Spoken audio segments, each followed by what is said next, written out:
안녕하세요. 트트트 아니고 트트트 여러분 만나서 반갑습니다. 정명섭 작가입니다. 제가 누구냐고요?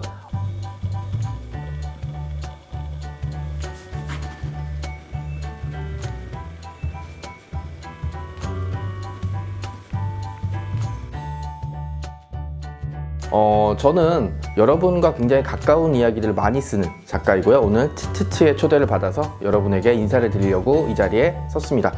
책을 읽기 좋은 계절이 바로 저는 많은 사람들이 가을이라고 하지만 저는 겨울이라고 생각을 하는데요.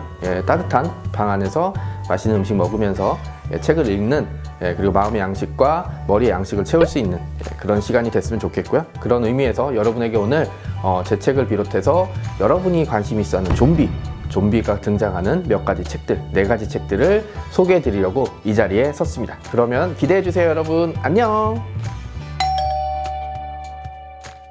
트트트 여러분, 오늘 제가 소개해 드릴 첫 번째 책은 바로 이제 따끈따끈한 저의 신상, 새벽이 되면 일어나라입니다. 원래 새벽이 되면 일어나기 힘들죠.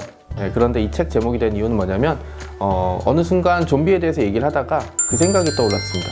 성인이 되는 순간 좀비가 되면 어떤 일이 벌어질까? 그래서 19살 생일이 지나서 이제 법적으로 미성년에서 성년이 된다면 그 순간 갑자기 좀비로 변하게 되고 세상이 아수라장이 되면 사람들은 과연 무슨 일을 겪을까? 그리고 사람들의 반응이 어떨까라는 생각들을 해봤습니다. 사람들이 좀비를 좋아하는 이유는 저는 지금 살고 있는 세상이 무너져 버리기 때문이라고 생각을 하거든요. 그래서 나를 억압하고 있는 그런 법적인 문제, 그 다음에 나의 신분 이런 것들에서 완전히 자유로워서 리셋된다는 표현을 쓰는 친구들을 굉장히 많이 봤어요. 그래서 이런 세상이 오면 어떨까라는, 옛날 같았으면은 좀비가 나타나서 막 문명이 붕괴되는 현장이면 지옥이라고 생각하겠지만 그런 얘기를 하는 친구가 있었어요. 어차피 지금도 지옥인데 라는. 그리고 이제 사실 학창 시절에 이제 학교 생활하면서 많은 사람들이 이제 시험과 학교에서의 억압들을 떠올리는 친구들이 많은데 이거를 지옥 같다라는 표현을 하는데 저는 전적으로 동의를 하고요. 이건 사실 전적으로 어른들 잘못입니다. 왜냐, 학교가 지옥이 된 거는 전적으로 사회가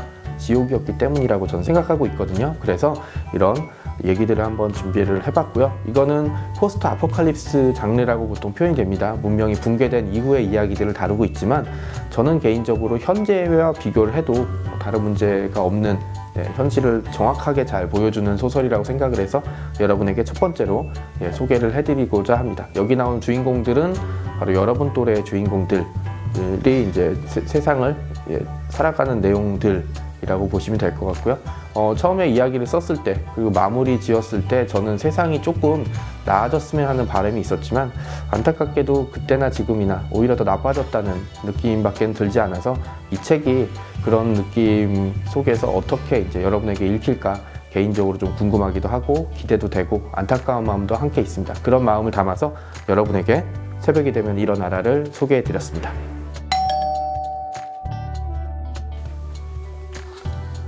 안녕하세요, 트트트 여러분. 제가 두 번째로 소개해드릴 책은 바로 책 표지 보이시나요? 좀비 썰록입니다. 이 책은 사실 청소년용으로 나온 건 아닌데요. 우리가 교과서에서 많이 봤던 고전들, 그러니까는 사랑방 손님과 어머니, 소나기, 뭐 그런 기타 등등의 작품. 저는 만복사 젖보기를 주제로 한 만복사 좀비기라는 책을 썼는데요. 이 고전과 좀비의 결합, 콜라보라는 작품으로 컨셉으로 이제 작품을 쓰게 됐습니다. 책은 좀 두껍긴 하지만 5편의 단편들이 들어가 있는 거라서 편하게 좀 읽으실 수 있고요. 그 다음에 실제로 학교에 가보니까 이 책을 읽은 학생들이 꽤 많아서 이번에 좀비 관련 작품들을 소개해 드릴 때 이 책을 같이 가지고 나와 봤습니다. 제가 쓴 단편이 가장 재미있다고 말씀드리기가 좀 어려운 게 다른 작가들 작품도 다 굉장히 뛰어난 작품이라서 한 번쯤 읽어보시면 좋을 것 같고, 이게 우리가 교과서에서 봤던 고전들과 좀비가 좀 결합됐던 작품이라 이 작가가 이런 생각까지 했나? 내지는 이렇게 바꿀 수 있었으면 재밌었을 텐데 라는 맞아떨어지는 분들이 굉장히 많거든요. 여러분이 좀 부담 없이 재밌게 읽으실 단편들이니까 두껍다고 겁내지 마시고 한번 이제 책을 뭐 구매하셔도 좋고 뭐 학교 도서관에 빌리셔도 좋습니다. 보셔서 한번 읽으시고 재미있는 추억을 남기셨으면 바람이 있습니다. 고맙습니다. 이번에 소개해드릴 책은 책 표지 보이시나요? 검은숲의 좀비 마을, 최영희 작가의 작품입니다. 딱 저는 표지를 보자마자 헨젤과 그레텔을 떠올렸는데요. 사실 헨젤과 그레텔 이야기를 모티브로 해서 쓴 동화 좀비물입니다.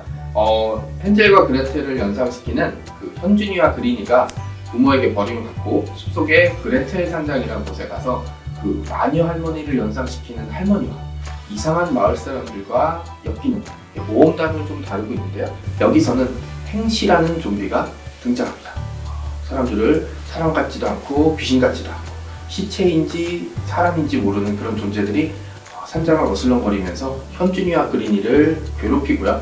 현준이와 그린이는 살아남아서 부모님을 찾기 위해서 겪는 모험담을 그리고 있습니다. 최영희 작가 작품 특유의 그 긴장감과 이 쫄깃함을 굉장히 잘 유지해주고 있어서 책이 얇긴 하지만 저는 진짜 선체로 다 읽었던 작품이라서 자신있게 여러분에게 소개해드립니다. 검은숲의 좀비마을. 이번에 소개해드릴 책은 바로 김영주 작가의 제트캠프라는 책입니다. 표지가 아마 여기쯤 뜨고 있겠죠? 이 책은 나온 지가 좀 되긴 했는데 제가 가장 아끼는 좀비 소설 중에 하나입니다. 이 이야기는 7명의 학생들, 그러니까 학교폭력 가해자로 의심되는 학생들이 외딴 섬으로 출발하면서 시작이 됩니다. 아무도 없는 외딴 섬에 도착해서 이 아이들은 과연 누가 진짜 학교폭력의 가해자이고 가해자로 의심되는 피해자인지, 그리고 진짜 피해자가 누구인지에 대한 얘기들을 두고 갈등과 고민에 빠지게 되고요. 그러면서 섬은 차츰 이상한 일이 벌어지는 지옥으로 바뀌게 됩니다. 이 이야기는 사실 아가사 크리스티의 그리고 아무도 없었다라는 플롯과 좀 유사한 측면이 있는데 이런 외딴 고립된 섬에서 어떤 의문의 사건들이 일어나고 각자 처한 상황에 따라서 심리적인 갈등과 고통을 겪는다는 이야기는 추리소설의 가장 오래된 플롯 중에 하나거든요. 그래서 저는 이런 이야기를 이런 플롯을 차용하는 작품들을 좋아하는데, 최근에 봤던 청소년 소설 중에서는 아직까지 김영주 작가의 제트캠프를 능가하는 작품을 보진 못했습니다. 그리고 좀비가 이렇게 떼거지로 등장하거나 그러진 않지만 좀비가 가질 수 있는 근원적인 질문, 우리가 왜 인간인가, 우리가 왜 사람인가에 대한 이야기를 들려줄 수 있는 작품이라고 생각하기 때문에 여러분에게 소개해 드리려고 합니다. 김영주 작가의 제트캠프 한번 기대해 주세요. 여러분, 제가 소개해드린 책은 재밌게 잘 읽으실 수 있으신 거죠? 그 중에 이 책을 먼저 읽으셔야 됩니다, 여러분. 네, 다른 책도 뭐 괜찮지만 제 책 위주로 읽으셔야 되고요. 책을 읽는다는 건 하나의 세계를 받아들인다는 걸 뜻하거든요. 물론 유튜브라든지 영상도 굉장히 재미있지만 텍스트와 그 다음 이야기로 구성된 책은 여러분에게 또 다른 세계와 즐거움을 안겨드릴 겁니다. 그러니까 제 이야기와 좀비 이야기를 비롯해서 다른 책들도 많이 봐주시고, 어떤 책을 봐야 되나 궁금하실 때는 쯔쯔쯔를 이용해 주시면 대단히 감사하겠습니다. 고맙습니다.